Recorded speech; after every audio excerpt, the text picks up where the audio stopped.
Hello everyone, welcome to my YouTube channel classic tutorial. आज के lecture में हम क्लास 10 आईसीएससी हिस्ट्री का chapter number 1 the first war of independence 1857 करेंगे। क्योंकि ये चैप्टर काफ़ी बड़ा है इसलिए मैं वीडियोस पार्ट्स में बनाऊंगा। तो इसलिए अगर आप ये चैप्टर आसानी से समझना चाहते हैं तो वीडियोस को पूरा देखिएगा। सबसे पहले लर्निंग ऑब्जेक्टिव्स।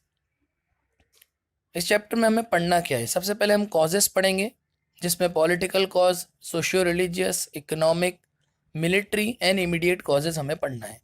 आज के इस पार्ट में मैं पॉलिटिकल कॉज को डिटेल में एक्सप्लेन करने वाला हूँ। देन उसके बाद हमें इस चैप्टर में consequences of the first war of independence पढ़ना है। तो ये हमारा लर्निंग ऑब्जेक्टिव है। इस चैप्टर में से सिर्फ हमें यही चीज़ पढ़ना है। एक और बात मैं आपको यहाँ बताता चलूँ कि इस चैप्टर में से एक क्वेश्चन अक्सर बोर्ड में 10 मार्क के लिए आता ही आता है। इंट्रोडक्शन क्या है? The British rule in India from 1757 to 1857 were marked by their rapid expansion. 1757 से 1857 का जो दौर था, ये 100 साल में अंग्रेज़ों का हमारे भारत में बहुत तेज़ी से एक्सपांशन हुआ, बहुत तेज़ी से उन्होंने भारत पे कब्जा किया। The effects of those expansionist policies, economic exploitations, etc., badly affected all segments of Indian society, and it took the form of a revolt that shook the foundations of the British rule in India. लेकिन जब अंग्रेज़ हमारे देश में expansionist policies यानी भारत पे कब्जा कर रहे थे और इकोनॉमिक एक्सप्लोइटेशन यानी जब हमारा इकोनॉमिक लूट उन्होंने मचाई थी, या सिंपल वर्ड्स में हमें लूट रहे थे, तो इन चीज़ों का भारतीयों पर बहुत बुरा असर पड़ा, जिसकी वजह से एक बहुत बड़ी रिवॉल्ट हुई या बगावत हुई, जिससे अंग्रेज़ों के फाउंडेशन हमारे देश में हिल गए। This revolt is also termed as sepoy mutiny by British historian. अंग्रेज हिस्टोरियन अपनी हिस्ट्री में इस रिवॉल्ट को सिपॉय म्यूटिनी के नाम से जानते हैं, while the Indian historians named it as the Revolt of 1857 और the First War of Independence, जबकि हमारे यानी इंडिया के हिस्टोरियन इसे रिवॉल्ट ऑफ 1857 या the first war of independence कहते हैं। अब पॉलिटिकल कॉजेज हम डिस्कस करेंगे, जिसमें नंबर 1 है पॉलिसी ऑफ एक्सपांशन, किस तरह भारत में अंग्रेजों ने कब्जा किया। After the battle of Plassey British power increase rapidly in India. Battle of Plassey जो 1757 में हुई थी बंगाल के अंदर, उसके बाद भारत में अंग्रेज़ों का कब्जा तेज़ी से बढ़ना शुरू हो गया।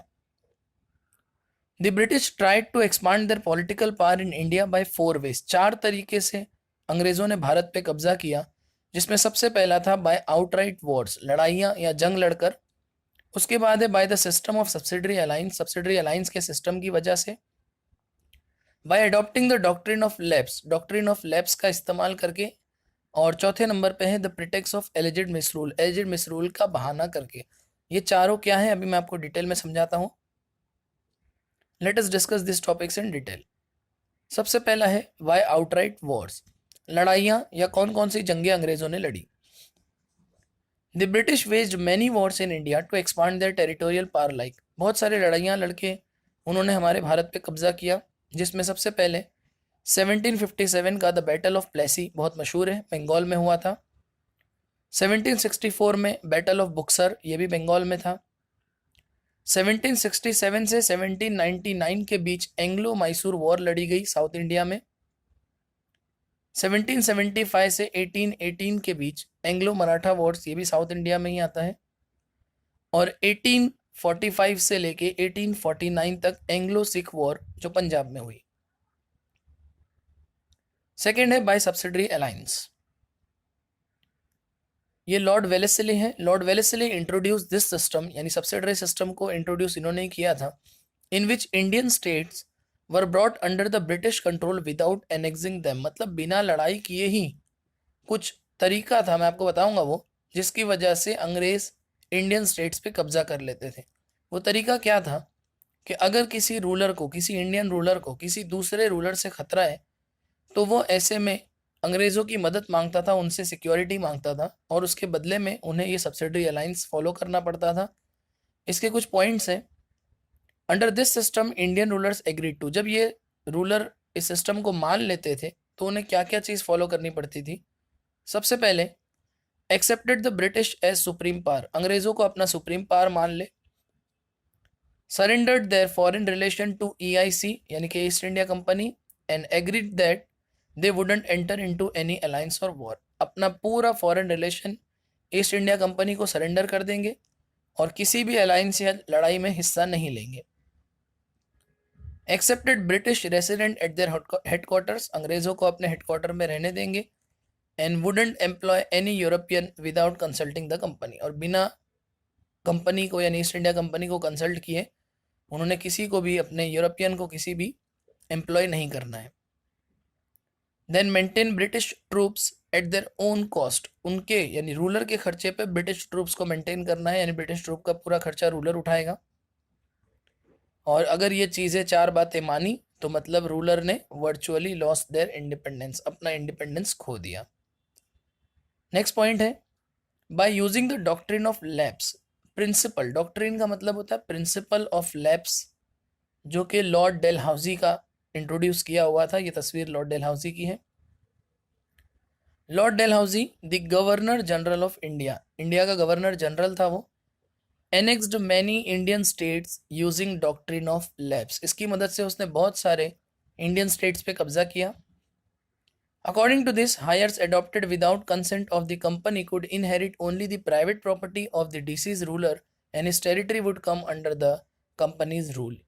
क्या था ये रूल कि अगर किसी राजा की कोई सगी औलाद नहीं है और उसका कोई अडॉप्टेड सन अगर है तो उस राजा के मरने के बाद वो अडॉप्टेड सन उस रूलर की सिर्फ और सिर्फ प्राइवेट प्रॉपर्टी का मालिक बनेगा।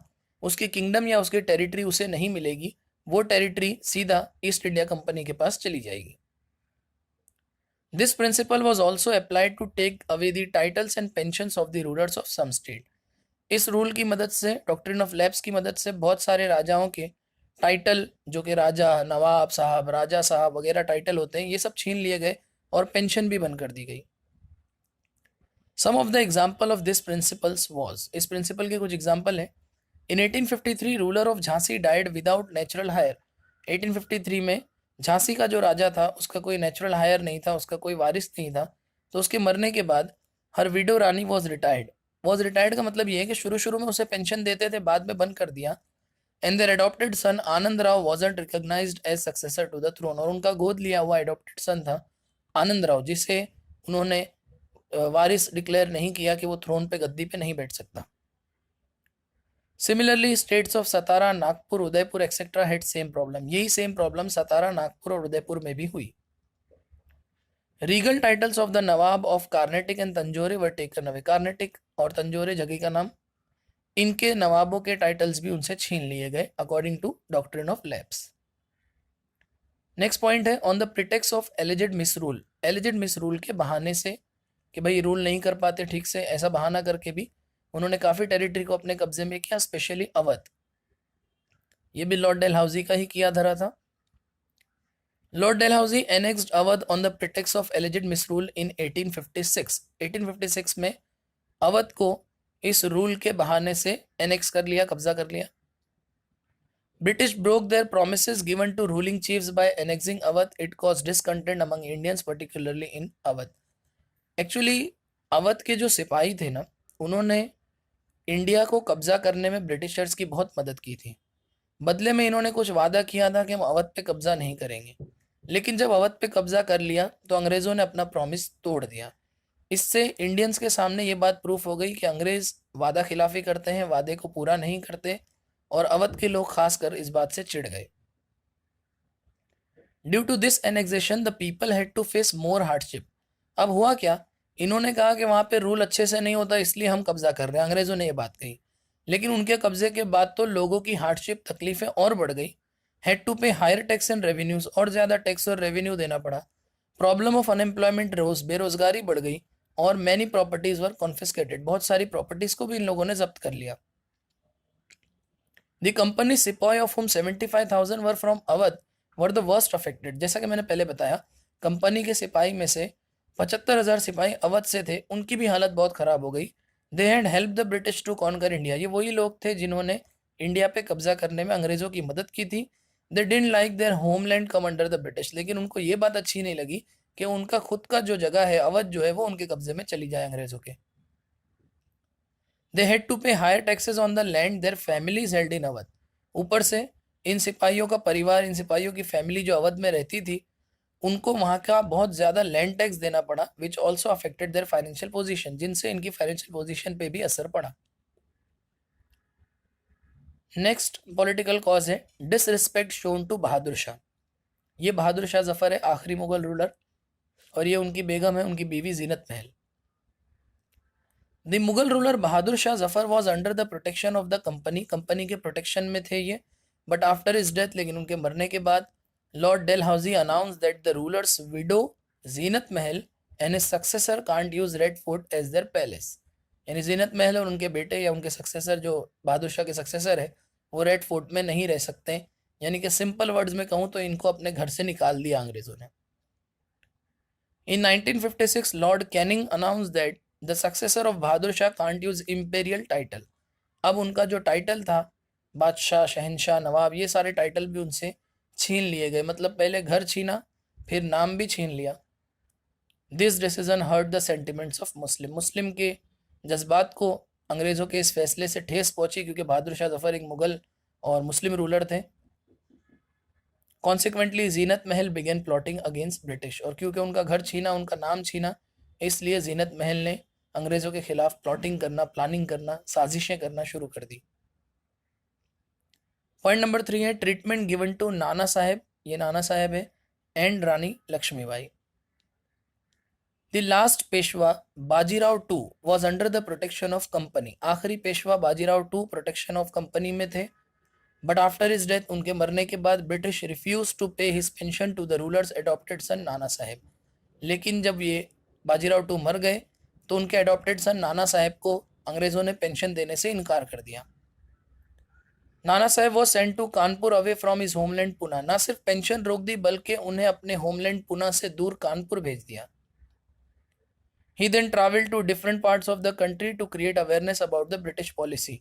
इसलिए इन्होंने अंग्रेज़ों की, यानी नाना साहब ने अंग्रेज़ों की पॉलिसीज़ या उनकी चाल जो है वो इंडिया भर में बताने के लिए सब जगह ट्रैवल करना शुरू कर दिया।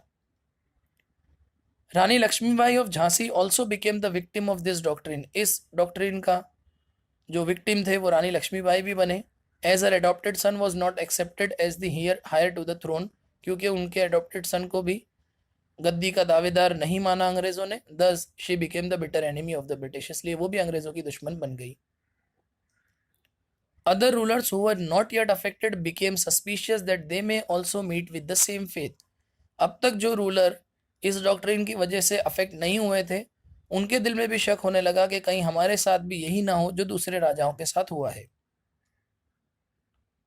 Absentee sovereignty of the British, it means that India was being ruled, यानी एब्सेंटी सॉवरेनिटी का क्या मतलब होता है कि India was being ruled by the British government from England.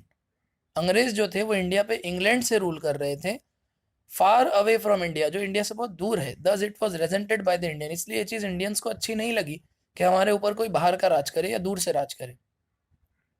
The earlier rulers like Mughals settle in India, पहले के जो राजा थे जैसे मुगल, वो आए तो बाहर से थे लेकिन इंडिया में सेटल हुए।